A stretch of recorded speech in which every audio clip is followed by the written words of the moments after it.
कडे जाऊन आली, पण माझी जोडी काय भरत नाही, माझी ओटी काय भरत नाही स्वामी. आता शेवटची अपेक्षा घेऊन आली स्वामी, माझी जोडी भरून द्या स्वामी, माझी जोडी भरून द्या. मला ब्रह्मांड नाही, त्यांचं प्रेम बघून, त्यांची भावना बघून माझ्या स्वामी समर्थ महाराजांनी डोक्यातली टोपी उचलली आणि तिच्या जोडीमध्ये टाकली. तिला आनंद झाला. जोडपा महाराज जवळ गेले आणि म्हणू लागले, माई, महाराजांनी तुला टोपी दिलेली, याचा अर्थ तुला पुत्र रत्न होणार, तुला मुलगा होणार. तिच्या डोळ्यामध्ये अश्रू आले आणि आपल्या पतीला सांगू लागली, स्वामींना कसं ठाऊक आपल्याला मुलगाच हवा, आपल्याला पहिली मुलगी आहे आणि आपल्याला मुलगा हवाय, हे स्वामींनी कसं ओळखलं? तो ब्रह्मांड नाही. ज्यावेळेस आपण स्वामींच्या मूर्तीसमोर बसत असतो, हात जोडत असतो आणि स्वामींकडे बघत असताना आपण स्वामींकडे काय मागावं तेच विसरून जातो. कधी कधी ज्यावेळेस आपण असं विसरतो, समजून घ्यायचं आपली प्रार्थना आपल्या ब्रह्मांड नायकापर्यंत पोहोचून गेलेली आहे. कारण की स्वामींसमोर गेल्यावर स्वामी महाराज भक्ताच्या मनामध्ये काय दुःख आहे त्याच्याकडे पाहूनच ओळखून घेत असतात, याला काय हवंय, आणि स्वामी महाराज तथास्तु म्हणत असतात. महाराजांना काही गरज होती का त्या लक्ष्मण कोळीला मुंबईहून बोलून गेल्याची? या लक्ष्मणाने स्वामींचं नाव ऐकलं होतं मुंबईमध्ये.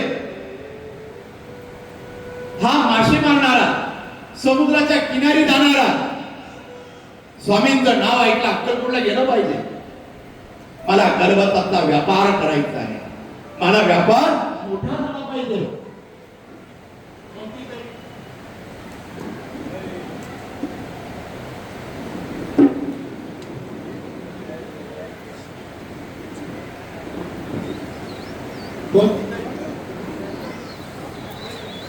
अशी शक्ती आहे, ती माझ्या पाठीशी उभी राहिली पाहिजे, मला आशीर्वाद मिळाला पाहिजे. आणि स्वामींचं नाव ऐकलं आणि लक्ष्मण कोळी अक्कलकोटच्या दिशेने अक्कलकोटला आला.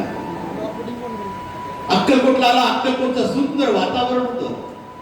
सगळ्या भक्तांच्या मुखामध्ये सकाळी उठल्यापासून स्वामींचं नामस्मरण चालू असायचं. प्रत्येकाच्या मुखामध्ये स्वामींचं नाव असायचं, श्री स्वामी समर्थ, जय जय स्वामी समर्थ. प्रत्येक भक्ताला भेटल्यावर प्रत्येक जण हात जोडून लक्ष्मण कोळीला म्हणत असे, श्री स्वामी समर्थ. चोळप्पा महाराजांचं नाव ऐकलं होतं लक्ष्मणाने आणि तो चोळप्पा महाराजच्या घराच्या दिशेने निघाला. चोळप्पा महाराजांना भेटला. चोळप्पा महाराजांचं नाव खूप ऐकलेलं होतं की चोळप्पा महाराजांची भक्ती स्वामींच्या चरणी फार वेगळी आहे आणि स्वामी महाराज चोळप्पा महाराजांना झुकत माप देतात हे मी ऐकलेलं आहे. मग आपण चोळप्पा महाराजांकडे गेलं पाहिजे. चोळप्पा महाराजांकडे आले आणि चोळप्पा महाराजांना विनंती केली, मी मुंबईहून आलेलो आहे, मला स्वामींचा आशीर्वाद हवा आहे. चोळप्पा महाराजांनी लक्ष्मणाला आपल्या घरामध्ये बोलवलं, स्नान करण्यासाठी लावलं, जेवणाची व्यवस्था केली आणि सांगितलं, आपण थोड्या वेळाने स्वामींकडे जाऊ. आता स्वामी महाराज स्नान करून बसले असतील, आपण त्यांचं दर्शन करूया. चोळप्पा महाराज लक्ष्मणाला घेऊन स्वामींच्या दिशेने निघाले. अनेक भक्त स्वामींचं दर्शन करत होते आणि त्यावेळेस अक्कलकोट मध्ये सर्वांना चोळप्पा महाराजांचा द्वेष निर्माण झालेला होता की हा चोळ्या का घडी स्वामींच्या पुढे करतो, याला एवढी गरज काय, सतत हा स्वामींच्या पुढे करत असतो. पण चोळप्पा महाराजांची भक्ती ही अतूट स्वामींच्या चरणी होती. चोळप्पा महाराज लोकांकडे लक्ष देत नव्हते, फक्त माझे स्वामी बस त्यांच्या मुखामध्ये स्वामींचं नाव असायचं. चोळप्पा महाराज लक्ष्मणाला घेऊन चालले, काही तिरक्या नजरेने चोळप्पा महाराजांचे टिंगर उडवू लागले. स्वामी समर्थांसमोर लक्ष्मण कोळी गेला. चोळप्पा महाराजांनी ओळख करून दिली, हा लक्ष्मण मुंबईहून आलेला आहे स्वामी तुमच्या दर्शनासाठी.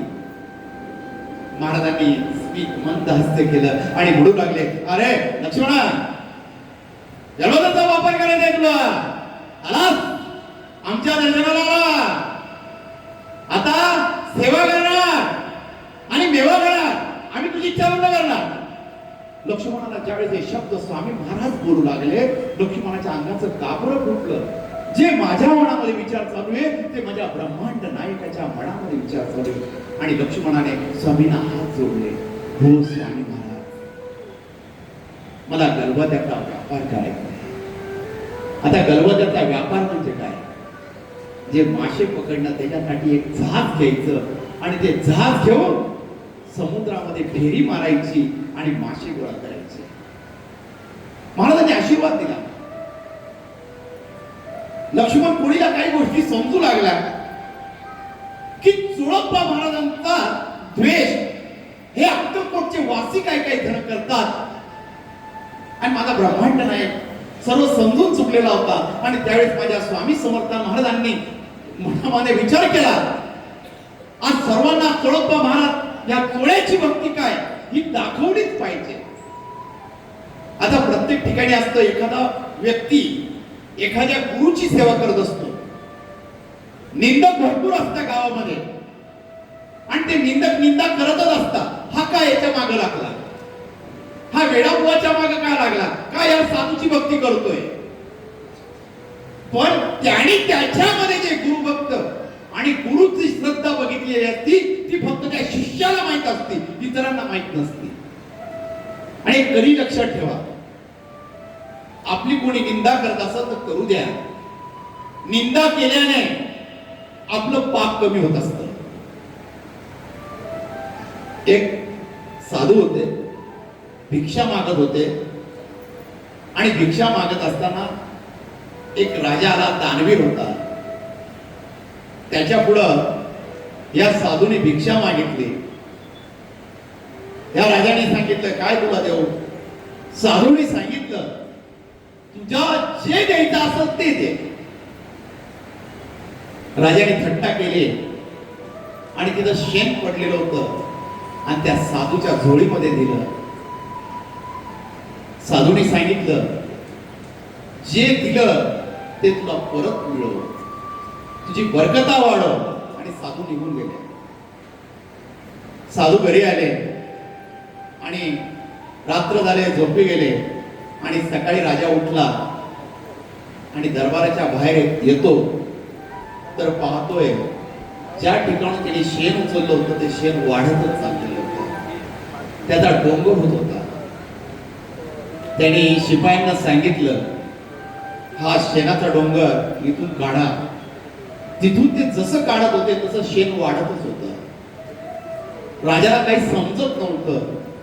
त्यावेळेस त्याला आठवलं, आपण एका साधूची मस्करी केली, त्याच्या झोळीमध्ये आपण शेण दिलं, त्याचा तर प्रकार नसेल ना.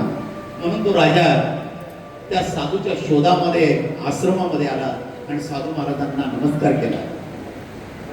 साधू महाराजांना नमस्कार केल्यावर साधू महाराजांनी आशीर्वाद दिला आणि सांगितलं, काय राजन, आज कसं काय येणं झालं? त्यावेळेस ते राजा बोलू लागला, महाराज, मी जे तुमच्या झोळीमध्ये दिलं त्याचा डोंगर होऊ लागलेला आहे. मला क्षमा करा, माझ्याकडून चूक झाली.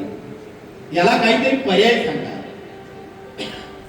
साधू हसले आणि त्या ठिकाणी ते बोलू लागले, राजन, एक काम कर,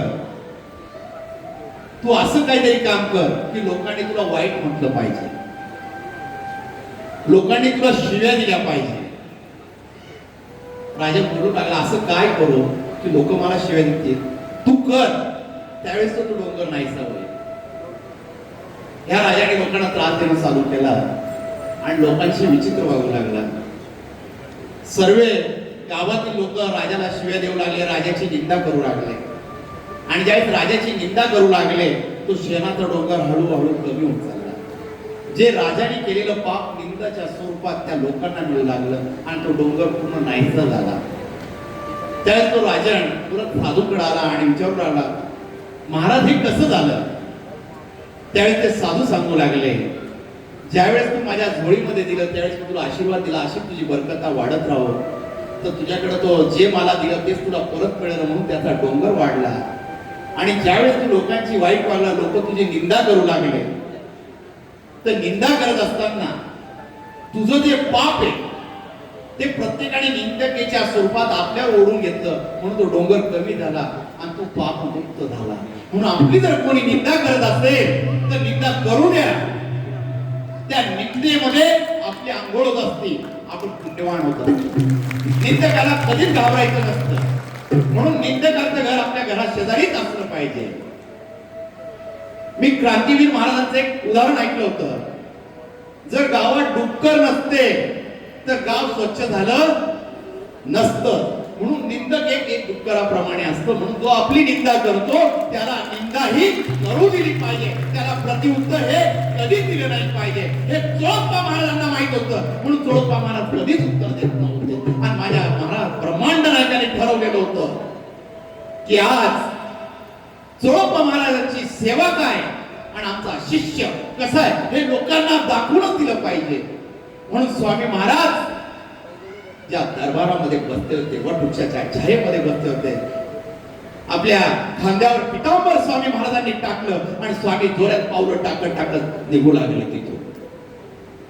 स्वामींचे पावलं एवढे होते, माणूस पळत असेल स्वामींचे 2 पावलं असत असेल, हे चालणं स्वामींचं होतं. माझा ब्रह्मांड नायक गुंज होते, सापरूप होते, आजानुभव होते, त्यांचे हात गुडघ्यापर्यंत पोहोचत असे माझ्या ब्रह्मांड नायकाचे. स्वामी महाराज चालताय, त्यांच्या मागे सर्व भक्त पळताय आणि चोळप्पा महाराज त्याच दिशेने त्याच वेगाने स्वामी महाराजांच्या मागे पळत होते. महाराजांचा पितांबर हातामध्ये होता. महाराज पुढे चालतायत, चोळप्पा महाराज मागून चालताय. सर्व थकताय आणि सर्वजण सांगताय, चोळप्पा महाराजांना थांबायला लावा, आता आम्ही थकलो. माझे चोळप्पा महाराज काय सांगताय, स्वामी तुम्ही चला, मी तुमच्या मागे येतोय. तुम्ही चोळप्पा महाराज होते. महाराज चालत राहिले, निवडून वनामध्ये आले, अनेक काटे होते. महाराज त्या काट्यांवर पावलं देत देत पुढे चालले. बाकीचे भक्त मंडळी मागं थांबले. माझे चोळप्पा महाराज हातामध्ये पितांबर होते आणि स्वामींच्या पाठीमागे लक्ष होतं आणि आपले पावलं काट्यांवर टाकत टाकत स्वामींच्या मागे चालले. आणि ज्यावेळेस ते काट्यावर पाय देत होते आणि प्रत्येक काट्याचं गुलाबाचं फूल होत होतं, मखमली गादी तयार होत होती आणि चोळप्पा महाराज त्यांच्या मागे चाललेले होते. ही भक्ती माझ्या चोळप्पा महाराजांची स्वामींच्या प्रती होती. याला म्हणतो भक्त, याला म्हणता गुरुचा शिष्य. शिष्य होणे नाही शक्य, हे चोळप्पा महाराजांचं लक्षण होतं. आता शिष्य कोणी असेल तर माझे चोळप्पा महाराज आहे. म्हणून स्वामी महाराजांनी शेवटची समाधी घेतली, चोळप्पा महाराजांच्या घराजवळ घेतली. ही चोळप्पा महाराजांची श्रद्धा होती. निर्गुणपणामध्ये आले, महाराजांचं दर्शन घेतलं आणि सकाळी सकाळी स्वामी महाराज चोळप्पा महाराज वटवृक्षाकडे असताना सर्व भक्त बसलेले होते आणि सर्वजण चोळप्पा महाराजांकडे नमस्कार करू लागले, क्षमा मागू लागले, स्वतःची लाज वाटू लागली. आपण चोळप्पा महाराजांना उगीच बोलत होतो. आणि महाराज आले, वटवृक्षाच्या छायेमध्ये बसले होते. चोळप्पा महाराज स्वामींचे चरण दाबत होते आणि लक्ष्मण कोळी स्वामींचं दर्शन घेत होता आणि स्वामींना विनंती करत होता, मला गर्भवत्याचा व्यापार सुरू करायचा आहे स्वामी, आता आशीर्वाद द्या, आता घराकडे गेलं पाहिजे. महाराजांनी आशीर्वाद दिला आणि सांगितलं, ज्या दिवशी चालू वर्षे आम्ही येणार, तुला दर्शन देणार, या गर्भवत्या तुझ्या दारामध्ये आम्ही दिसणार. हे स्वामी महाराज बोलत होते आणि हा लक्ष्मण तिथून निघाला. मनामध्ये आनंद होता, आपला व्यापार सुरू होणार. आणि तो त्या दिशेने आला, आपल्या घरी पोहोचला. पत्नीला सर्व वृत्तांत सांगितला, आता स्वामींचा आशीर्वाद आहे, आता आपलं लवकरच जहाज येणार आहे. आणि काही दिवसामध्ये त्याने स्वतःच एक जहाज छोटं विकत घेतलं आणि तो आनंद झाला, स्वामींचं स्मरण केलं आणि त्या जहाजाची पूजा केली. आणि अक्कलकोट निवासी आई श्री स्वामी समर्थ महाराज की जय हा जय जयकार केला आणि जहाजाची पूजा केली. जहाजामध्ये जाऊन समुद्रामध्ये तो रोज चक्कर मारत असे, अनेक मासे पकडत असे, खूप आनंद होत असे. सगळ्या भक्तांना या लक्ष्मणाचा अनुभव समजला आणि सर्वजण लक्ष्मणाला विचारू लागले, स्वामी कोण आहे? आणि हा लक्ष्मण आनंदाने सर्वांना स्वामींचं महत्व सांगत असे की अक्कलकोटला ब्रह्मांड नायक श्री स्वामी समर्थ महाराज दत्त अवतारी प्रगट झालेले, दत्त महाराजांचे 3रे अवतार श्री स्वामी समर्थ महाराज आहेत, त्यांच्या आशीर्वादाने माझं सर्व चांगलं झालेलं आहे. आणि सर्वांना आनंद झाला. सर्वांनी ठरवलं तर आपण बी अक्कलकोटला जाऊया.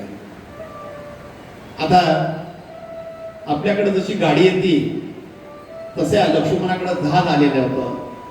जसं आपण गाडी आणल्यावर आपल्या घरातले मुलं बाळ आपले पत्नी म्हणतात आम्हाला गाडीमध्ये बसवा, चक्कर मारून आणा, तशी लक्ष्मणाची पत्नी लक्ष्मणाला विनंती करू लागले की आम्हाला सुद्धा आज तुमच्या बरोबर मासे पकडायला यायचंय, समुद्रामध्ये ज्या जहाजामध्ये आम्हाला यायचंय, आम्हाला घेऊन चला. लक्ष्मणाला आनंद झाला. का नाही? पत्नीला घेतलं आणि एक छोटं बाळ होतं त्याचं 5 वर्षाचं, त्यालाही घेतलं आणि अनेक त्याचे कामगार काही त्या जहाजामध्ये बसले.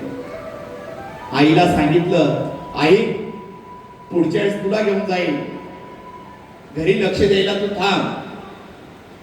आणि पत्नीला आणि मुलाला घेऊन तो जहाजामध्ये बसला. ते लहान बाळ आनंदामध्ये ते समुद्राचं पाणी पाहून टाळ्या वाजवत होतं, बाबा बाबा करत होतं. आनंद वेगळा होता. ती पत्नी त्या जहाजामध्ये बसलेला असताना माझ्या नवऱ्याने जहाज घेतलं, तो आनंद तिच्या मनामध्ये होता. आणि त्या जहाजामधून पूर्ण समुद्र बघत होती. ते समुद्रामध्ये जहाज चाललेलं होतं आणि वारा तेजाचा वाढलेला होता, वेग वाढलेला होता वाऱ्याचा.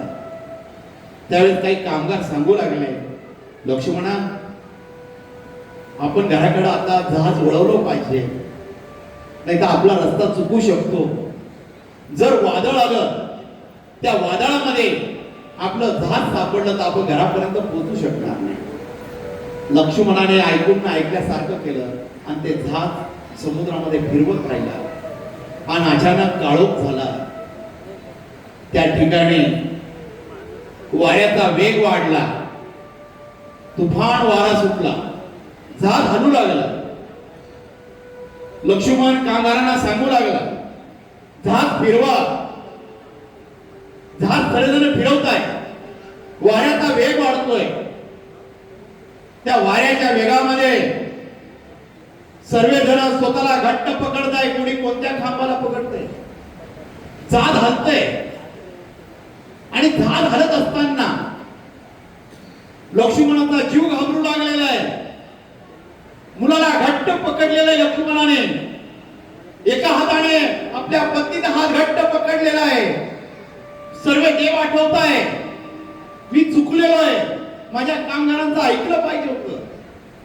आणि त्या वादळामध्ये ते जहाज असं गोल गोल फिरू लागलं होतं. लक्ष्मणाला समजून चुकलं होतं, शेवटचा काळ आलेला आहे, आता आपण वाचू शकत नाहीये, काय केलं पाहिजे.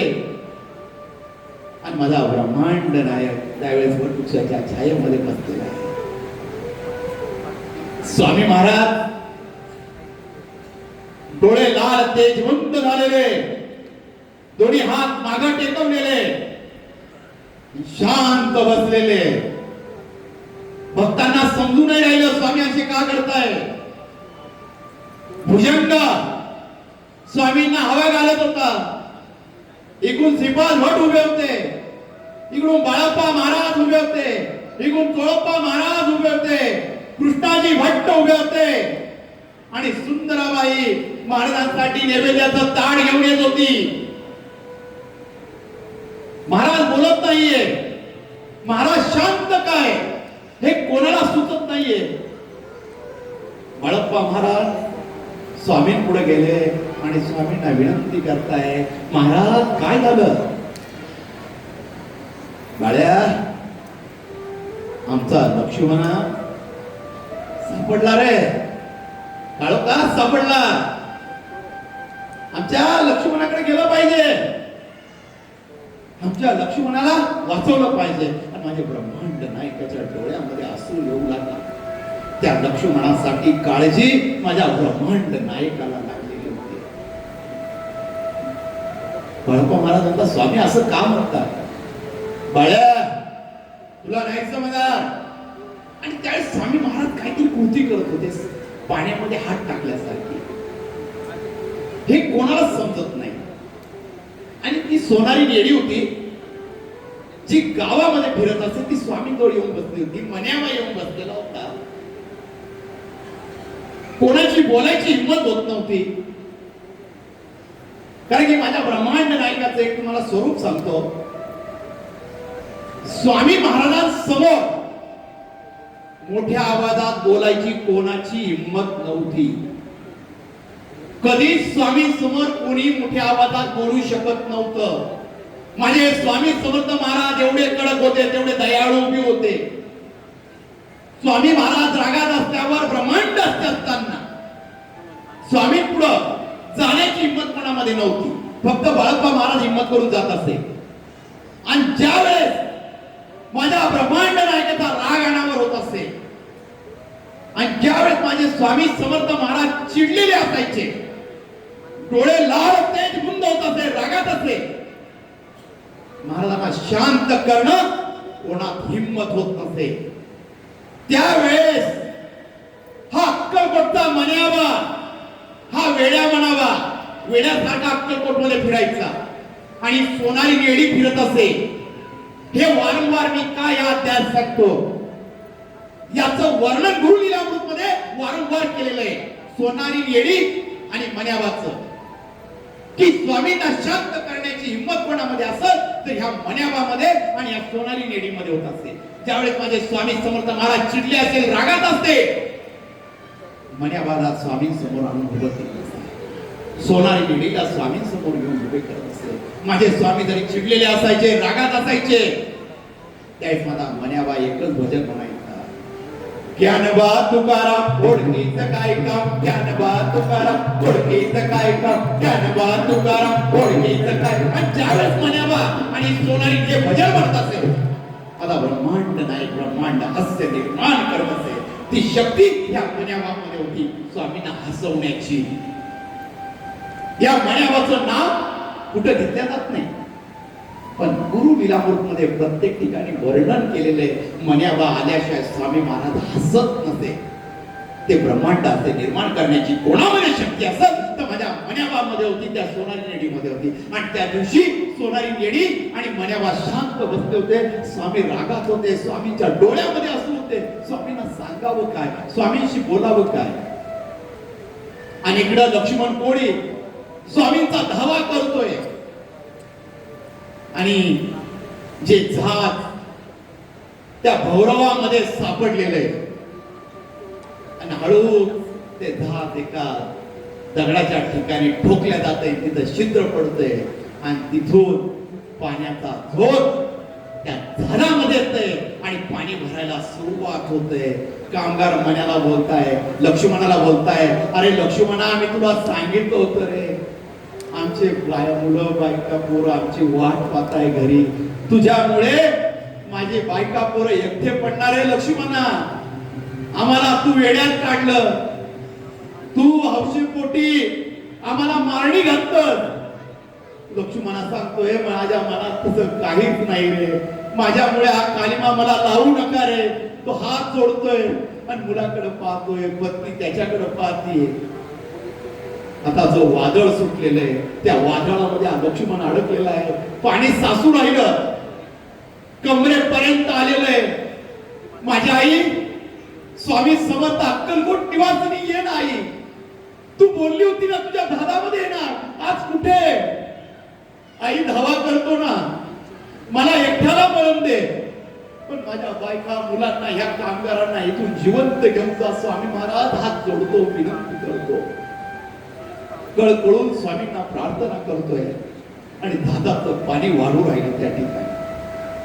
जहाजाचं पाणी छातीपर्यंत आलेलं आहे, मुलाला खांद्यावर घेतलेलं आहे. शेवटचा क्षण आहे, पत्नीकडे बघतोय आणि मुलाकडे वर बघतोय.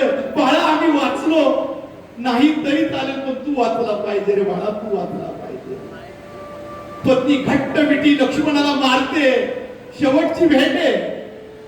आणि बाळाच्या, आपल्या मुलाच्या हात वर करून डोक्यावरून हात मिळवतोय. बाळा, शेवटचा क्षण होतोय आणि पाणी डोळ्यापर्यंत आलं आणि स्वामींना आवाज देतोय, स्वामी या ना, स्वामी या ना, माझ्या बाळाला वाचवा, मला नका वाचू. स्वामी. आणि लक्ष्मण त्या पाण्यामध्ये रडू लागतोय, स्वामींचा धावा करतोय आणि पाणी वाढूच राहिलं. सर्वजण हात आपटताय. पत्नी मुलाकडे पाहते, रडते. आता आपण सोडून जाणार, आपल्या बाळाचं काय होणार? सर्व विचार डोळ्यापुढे येत आहे. क्षण विचित्र होता, काहीच समजत नव्हतं. आणि माझा ब्रह्मांड नायक तिथून कृती करतोय. अरे लक्ष्मण, आम्ही आलो ना रे, काळजी का करतोस? आणि महाराज त्यावेळेस कृती करत होते, काहीतरी उचलण्याची कृती करत होते. माझा ब्रह्मांड नायक करत होता. हळूहळू काहीतरी जड वस्तू उचलताय, अशी हाताची खूण तयार होतीये. हळूहळू स्वामी हात उंच करताय. सर्वजण म्हणताय, स्वामी असं का करताय, काय उचलताय? आणि स्वामी एक हात खाली ठेवून एका हाताने काहीतरी उचलताय. आणि स्वामींचा हात हळूहळू वर जातोय. तिकडे लक्ष्मणाचं दाग वर येतंय. ज्या ठिकाणी होल पडलेले त्या होलावर स्वामींचा हात थांबलेला आहे. पाणी येणं बंद झालेलं आहे. आणि इकडे स्वामींच्या हातामधून समुद्राचं पाणी पडतंय. आणि सर्वजण बेशुद्ध पडलेले. केव्हा ते धाग काठावर येऊन पडलं, कोणालाच कळलं नाही. सर्व रस्त्यावरच्या किनाऱ्यावर भक्त उभे होते. सर्वजण किनाऱ्यावर आपल्या लक्ष्मणाचं धाग आलेलं. माझ्या ब्रह्मांड नायकाच्या हातामध्ये जे पाणी येत होतं, सोनारी लेडी उठली आणि स्वामींच्या हातातलं पाणी आपल्या जिभेला लावलं आणि बोलली, हे पाणी तर खारट लागतंय. माझे स्वामी समुद्रामध्ये हात भिजवून आलेले. जाऊ महाराज स्वामी. आणि देवी स्वामींच्या हाताला हात लावताय तर ते पाणी चाकताय. खरंच पाणी खारट आहे, प्रत्येक जण चाकतंय. स्वामी इथे समुद्राच्या पाण्याची चव आपल्याला लागती. या ठिकाणी लक्ष्मणाचं जहाजाची वाट किनाऱ्यावर सर्वजण उभे होते. त्या लक्ष्मण गेला, त्याचं जहाज बुडालं, त्याची आई उभी होती. आणि काही क्षणामध्ये किनाऱ्यावर लक्ष्मणाचं जहाज आहे. सर्वजण पडलेले बेशुद्ध अवस्थेमध्ये. आणि सर्वजण जहाजाच्या दिशेने पळताय आणि उठवताय. लक्ष्मण उठतोय, डोळे उघडतोय. नवीन जन्म झालेला आहे माझा, असं त्याला आठवतोय. ज्यावेळेस बेशुद्ध अवस्थेमध्ये एक शक्ती त्याला दिसत होती. या जहाजेमध्ये एक ब्रह्मांड नायक उभे होता. कटेवर हात होता आणि एक हात उंच केलेला होता माझ्या ब्रह्मांड नायकाने. आणि लक्ष्मण स्वप्नामध्ये ज्या बेशुद्ध अवस्थेमध्ये स्वामींचं दर्शन घेत होता. माझ्या स्वामी समर्थांनी त्यांना किनाऱ्यावर आणून ठेवलं होतं. कोणाला काहीच झालेलं नव्हतं. ज्या ठिकाणी होल मोठं पडलेलं होतं, प्रत्येक जण बघत होते की लक्ष्मणाच्या जहाजाला एवढं मोठं होल असताना हे जहाज किनारी कसं आलं. लक्ष्मण तिथेच माझ्या स्वामींचा धावा करतोय. श्री स्वामी समर्थ, जय जय स्वामी समर्थ. स्वामी समर्थ, जय जय स्वामी समर्थ. महाराज श्री स्वामी समर्थ, जय जय स्वामी समर्थ. सद्गुरु स्वामी समर्थ, जय जय स्वामी समर्थ. महाराज श्री स्वामी समर्थ, जय जय स्वामी समर्थ. लक्ष्मणाचा धावा चालू आहे. सर्वांच्या मुखामध्ये स्वामींचं नाव आहे. ही स्वामींची कृपा आहे की स्वामींच्या आशीर्वादामुळे आज लक्ष्मण वाचवला आणि लक्ष्मणाचं जहाज किनारी येऊन उभं राहिलेलं आहे. लक्ष्मण सर्वांना हात जोडतोय आणि सर्वांची क्षमा मागतोय की माझ्यामुळे तुम्हाला त्रास झाला. ते कामगार म्हणतात, अरे लक्ष्मणा, हा त्रास नव्हता रे, स्वामींची तुझी भेट होती रे, स्वामीची तुझी भेट होती. एक भक्त परीक्षेत उतरलेला होता आणि आज तो परीक्षेत पास झालेला आहे. तो तू आहे स्वामींचा भक्त. अंगाला कापर फिटलं आलेला हा लक्ष्मण मला अक्कलकोटला गेलंच पाहिजे, मला अक्कलकोटला गेलंच पाहिजे. लक्ष्मण कोळी आपली पत्नी, आपल्या मुलाला, त्या कामगारांना आणि ज्या मुंबईमधल्या अनेक भक्तांना घेऊन तो अक्कलकोटच्या दिशेने रवाना झाला. माझे स्वामी महाराज बसलेले. लक्ष्मण सर्वांना घेऊन येतोय आणि माझी तेजस्वी मूर्ती स्वामी समर्थ महाराज, ज्यांच्या चेहऱ्यावर हजारो सूर्य एकत्र व्हावे, असं तेज निर्माण व्हावं, असा माझा ब्रह्मांड नायक बसलेला आहे. त्यांचं स्वरूप हा लक्ष्मण बघतोय आणि स्वामींना नमस्कार करतोय. स्वामींच्या चरणी आपलं मस्तक ठेवतोय. महाराज आलात तुम्ही. महाराज म्हणताय, अरे लक्ष्मणा, आम्ही तुला सांगितलं होतं आम्ही येणार. आमच्या भक्ताची काळजी आम्हाला आहे, तू काळजी करू नकोस. आम्ही सदैव तुझ्या पाठीशी आहोत. आमचा भक्त संकटात असो त्यावेळेस आम्ही सदैव येणार. आमच्या भक्ताने आमचं नामस्मरण घेतलं आम्ही सदैव त्याच्या पाठीशी उभे राहणार. आमच्या भक्ताच्या मुखामध्ये सतत आमचं नामस्मरण असावं. आम्ही सदैव त्याच्या पाठीशी राहणार. भिवू नकोस, मी तुझ्या पाठीशी आहे. श्री स्वामी. ही स्वामींची लीला आहे.